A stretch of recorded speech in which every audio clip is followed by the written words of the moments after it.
कृष्णाय वासुदेवाय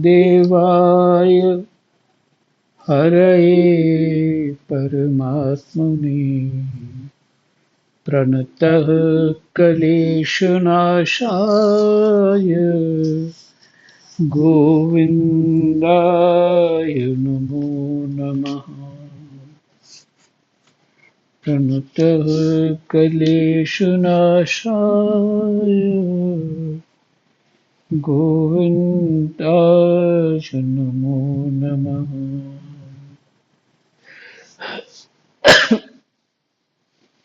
पंचम स्कंध 17वां अध्याय गंगा जी का विवरण और भगवान शंकर कृत संकर्षण देव की स्तुति। श्री सुखदेव जी कहते हैं, राजन, जब राजा बलि की यज्ञशाला में साक्षात यज्ञ मूर्ति भगवान विष्णु ने त्रिलोकी को नापने के लिए अपना पैर फैलाया, तब उनके बाएं पैर के अंगूठे के नख से ब्रह्मांड कटाह का ऊपर का भाग फट गया। ये कब हुआ? जब 3 पग भूमि महाराज बलि से मांगी थी और भगवान ने अपना स्वरूप जो है इतना विस्तार किया कि एक पग उठाया तो जो ये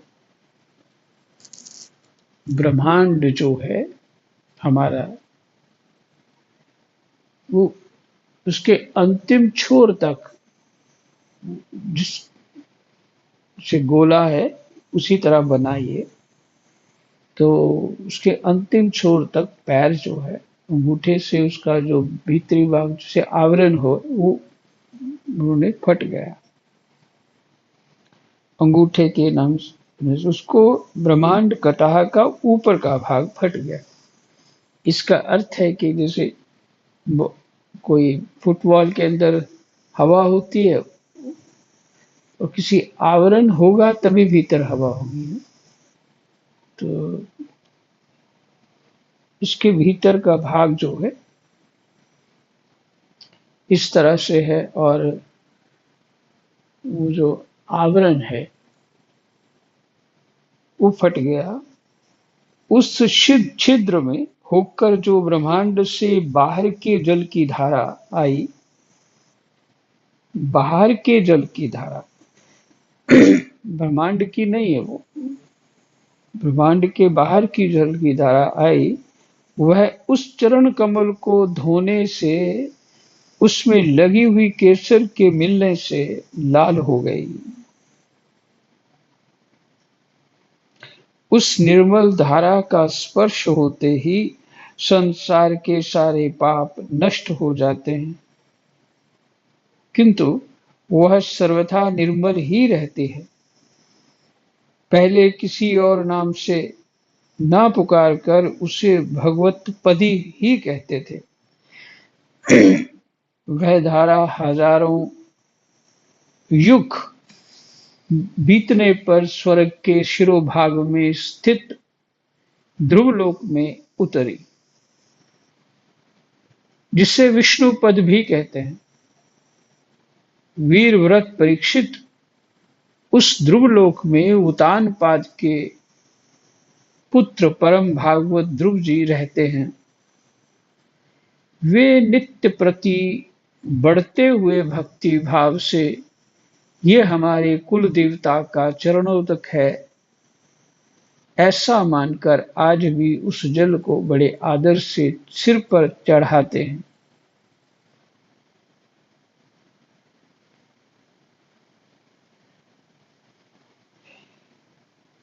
ये श्लोक फिर से सुना देते हैं। वैसे तो एक ही श्लोक है ये अभी तक हुआ।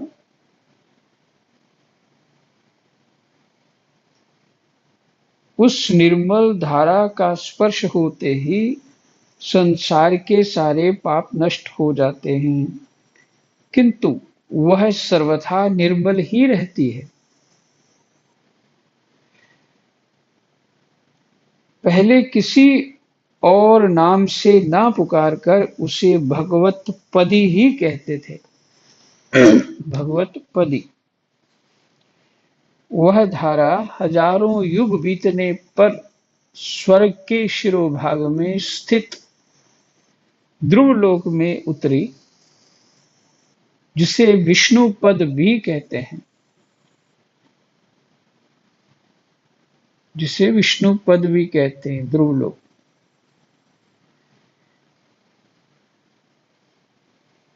वीर व्रत परीक्षित उस ध्रुवलोक में उत्तानपाद के पुत्र परम भागवत ध्रुव जी रहते हैं। वे नित्य प्रति बढ़ते हुए भक्ति भाव से ये हमारे कुल देवता का चरणोदक है, ऐसा मानकर आज भी उस जल को बड़े आदर से सिर पर चढ़ाते हैं। उस समय प्रेमावेश के कारण उनका हृदय अत्यंत गदगद हो जाता है। उत्कंठावश परवश मुंदे हुए दोनों नयन कमलों से निर्मल आंसुओं की धारा बहने लगती है और शरीर में रोमांच हो आता है।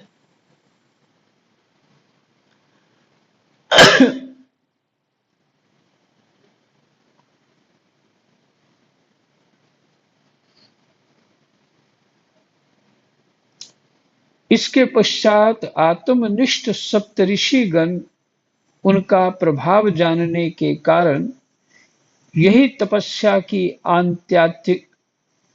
आत्यंतिक सिद्धि है, ऐसा मानकर उसे आज भी इस प्रकार आदर पूर्वक अपने जटाजूट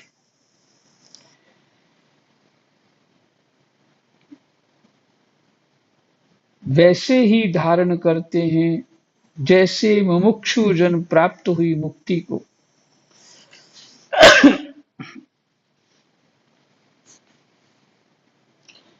मुमुक्षु जन जो हैं अपनी प्राप्त हुई मुक्ति को सिर पे धारण करते हैं और ऋषि लोग उस जटाजूट को इसी भाव से धारण करते हैं, मैंने अपने जटाजूट को बहुत आदर करते हैं। यों ये बड़े ही निष्काम हैं। सर्वात्मा भगवान वासुदेव की निश्चल भक्ति को ही अपना परम धन मानकर इन्होंने अन्य सभी कामनाओं को त्याग दिया है। यहाँ तक कि आत्मज्ञान को भी ये उसके सामने कोई चीज नहीं समझते। वहां से गंगा जी करोड़ों विमानों से घिरे हुए आकाश में होकर उतरती हैं। देखिए यहाँ वर्णन है, गंगा जी जहां से आती वहां विमान बहुत है और चंद्रमंडल को आप्लावित करती मेरू के शिखर पर ब्रह्मपुरी में गिरती हैं। वहां ये सीता, अलकनंदा, चक्षु और भद्रा नाम से चार धाराओं में विभक्त हो जाती हैं तथा अलग अलग चारों दिशाओं में बहती हुई अंत में नद नदियों के अधीश्वर समुद्र में गिर जाती हैं। इनमें सीता ब्रह्मपुरी से गिरकर केसराचलों के सर्वोच्च शिखरों में होकर नीचे की ओर बहती गंधमादन के शिखरों पर गिरती है और भद्राश्व वर्ष को प्लावित कर पूर्व की ओर खारे समुद्र में मिल जाती है। इसी प्रकार चक्षु माल्यवान के शिखर पर पहुंचकर वहां से वेरोक टोक केतुमाल वर्ष में बहती है पश्चिम की और क्षार समुद्र में जा मिलती है। इसी प्रकार चक्षु, ये किसका नाम है? ये गंगा जी का ही नाम। चक्षु माल्यवान के शिखर पर पहुंचकर वहां से विरोक टोक केतुमाल वर्ष में बहती पश्चिम की ओर क्षार समुद्र में जा मिलती है। भद्रा मेरु पर्वत के शिखर से उत्तर उत्तर की ओर गिरती है तथा एक पर्वत से दूसरे पर्वत पर जाती है। अंत में श्रृंगबान के शिखर से गिरकर उत्तर कुरु देश में होकर उत्तर की ओर बहती हुई समुद्र में मिल जाती है। अलकनंदा ब्रह्मपुरी से दक्षिण की ओर गिरकर अनेकों गिरि शिखरों को लांघती हेमकूट पर्वत पर पहुंचती हैं। वहां से अत्यंत तीव्र वेग से हिमालय के शिखरों को चीरती हुई भारतवर्ष में आती है और फिर दक्षिण की ओर समुद्र में जा मिलती है। इसमें स्नान करने के लिए आने वाले पुरुषों को पद पद पर अश्वमेध और राजसूय आदि यज्ञों का फल भी दुर्लभ नहीं है।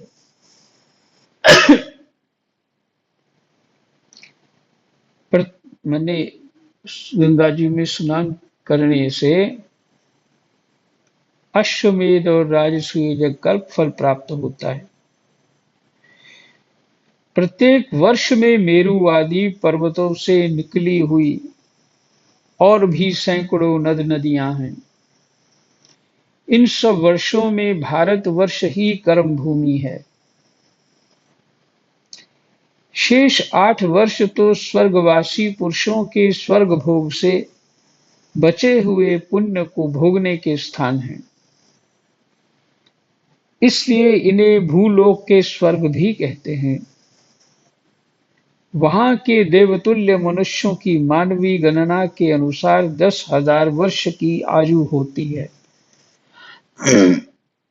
उनमें 10,000 हाथियों का बल होता है तथा उनके वज्र सदृश सुदृढ़ शरीर में जो शक्ति, यौवन और उल्लास होते हैं, उनके कारण वे बहुत समय तक मैथुन आदि विषय भोगते रहते हैं। अंत में जब भोग समाप्त होने पर उनकी आयु का केवल 1 वर्ष रह जाता है, तब उनकी स्त्रियां गर्भ धारण करती हैं। इस प्रकार वहां सर्वदा त्रेता युग के समान समय बना रहता है। वहां ऐसे आश्रम, भवन और वर्ष पर्वतों की घाटियां हैं, जिनके सुंदर वन उपवन सभी ऋतुओं के फूलों के गुच्छे, फल और नूतन पल्लवों की शोभा के भार से झुकी हुई डालियों और लताओं वाले वृक्षों से सुशोभित हैं।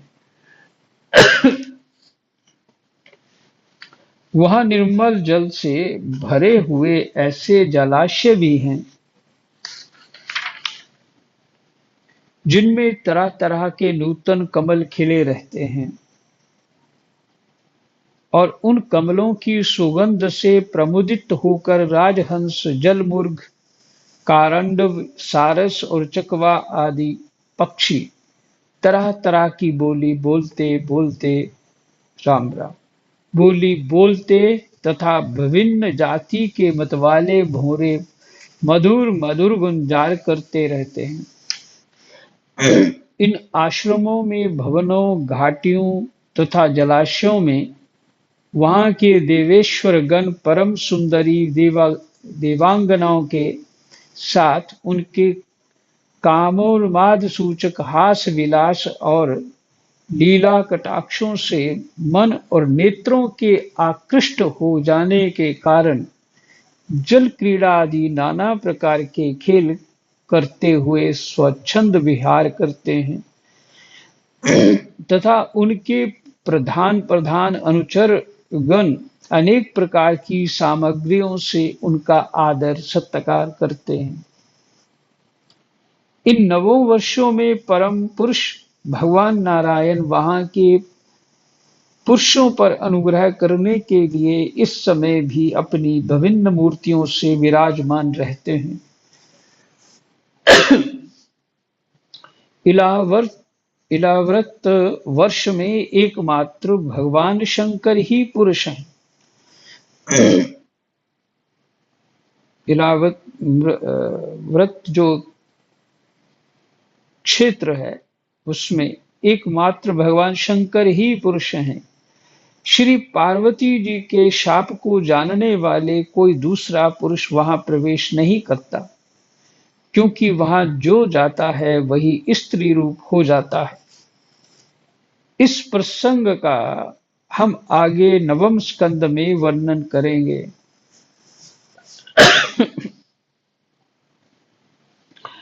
वहां पार्वती एवं उनकी अरबों खरबों दासियों से सेवित भगवान शंकर परम पुरुष परमात्मा की वासुदेव, प्रद्युम्न, अनिरुद्ध और संकर्षण संज्ञक चतुर्भुज मूर्तियों में से अपनी कारण रूपा संकर्षण नाम की तमा प्रधान चौथी मूर्ति का ध्यान स्थित मनोमय विग्रह के रूप में चिंतन करते हैं और इस मंत्र का उच्चारण करते हुए इस प्रकार स्तुति करते हैं।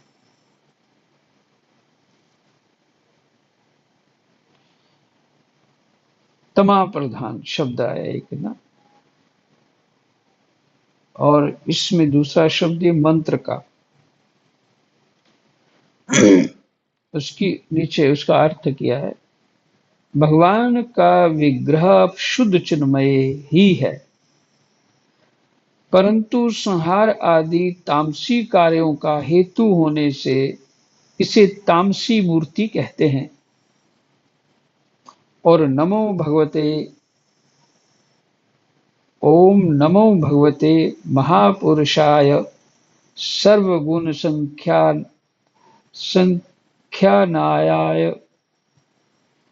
संख्यानायांत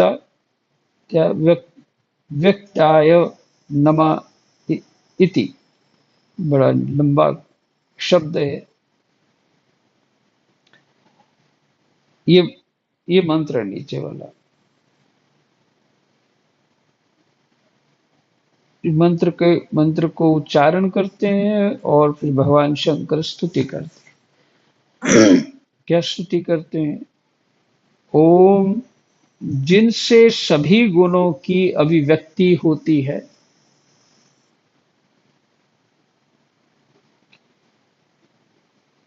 उन अनंत और अव्यक्त मूर्ति ओंकार स्वरूप परम पुरुष श्री भगवान को नमस्कार है।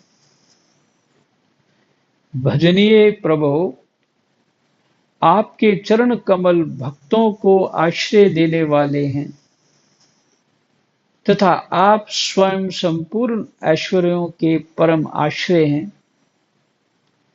भक्तों के सामने आप अपना भूत भावन स्वरूप पूर्णतया प्रकट कर देते हैं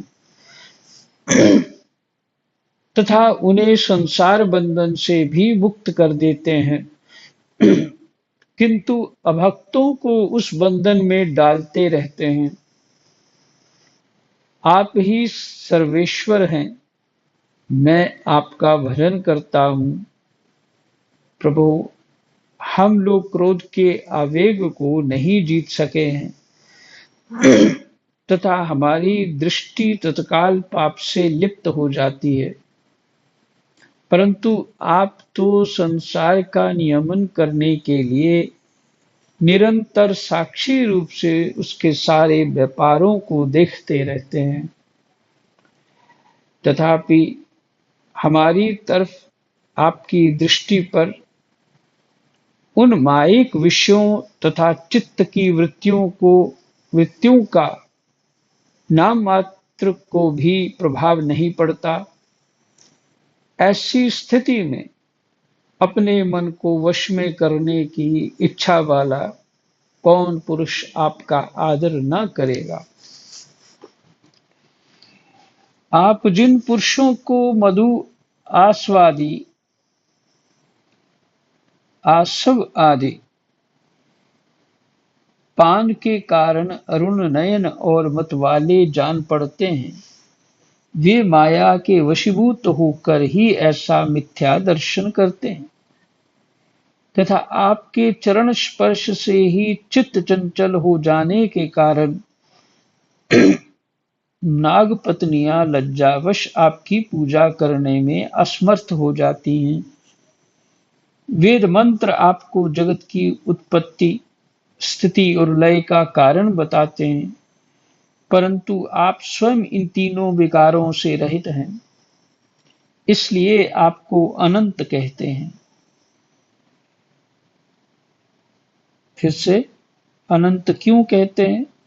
वेद मंत्र आपको जगत की उत्पत्ति, स्थिति और लय का कारण बताते हैं, परंतु आप स्वयं इन तीनों विकारों से रहित हैं। आपका न लय होता है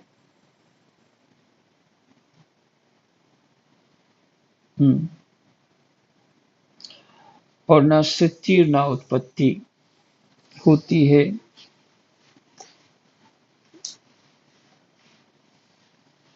परंतु आप स्वयं इन तीनों विकारों से रहित हैं, इसलिए आपको अनंत कहते हैं। आपके सहस्त्र मस्तकों पर ये भूमंडल सरसों के दाने के समान रखा हुआ है। आपको तो ये भी नहीं मालूम होता कि वह कहाँ स्थित हैं। जिनसे उत्पन्न हुआ मैं अहंकार रूप अपने त्रिगुणमय तेज से देवता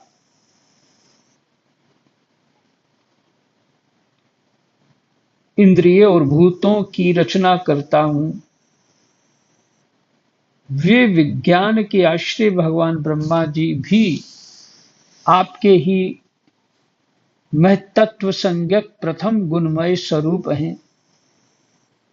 महात्मन, महत्त्व अहंकार, इंद्रियाभिमानी देवता, इंद्रियां और पंचभूत आदि हम सभी डोरी में बंधे हुए पक्षी के समान आपकी क्रिया शक्ति के वशीभूत रहकर आपकी ही कृपा से इस जगत की रचना करते हैं।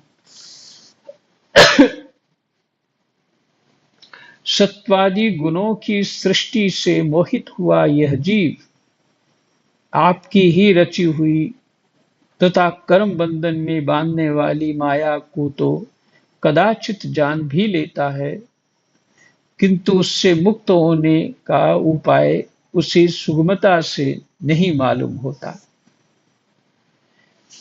फिर से, सत्वादि गुणों की सृष्टि से मोहित हुआ यह जीव, सत्व, रज और तम, सत्वादि का अर्थ ये हुआ तीनों गुण से मोहित हुआ जीव आपकी ही रची हुई तथा कर्म बंधन में बांधने वाली माया को तो कदाचित जान भी लेता है जीव, किंतु उससे मुक्त होने का उपाय उसे सुगमता से नहीं मालूम होता। इस माया से मुक्त कैसे होना है? इस जगत की उत्पत्ति और प्रलय भी आपके ही रूप हैं। ऐसे आपको मैं बार बार नमस्कार करता हूं। जय जय सीताराम, राधे श्याम। कृष्णाय वासुदेवाय हरे परमात्मने प्रणतः क्लेशनाशाय गोविन्दाय नमो नमः। गोविन्दाय नमो नमः।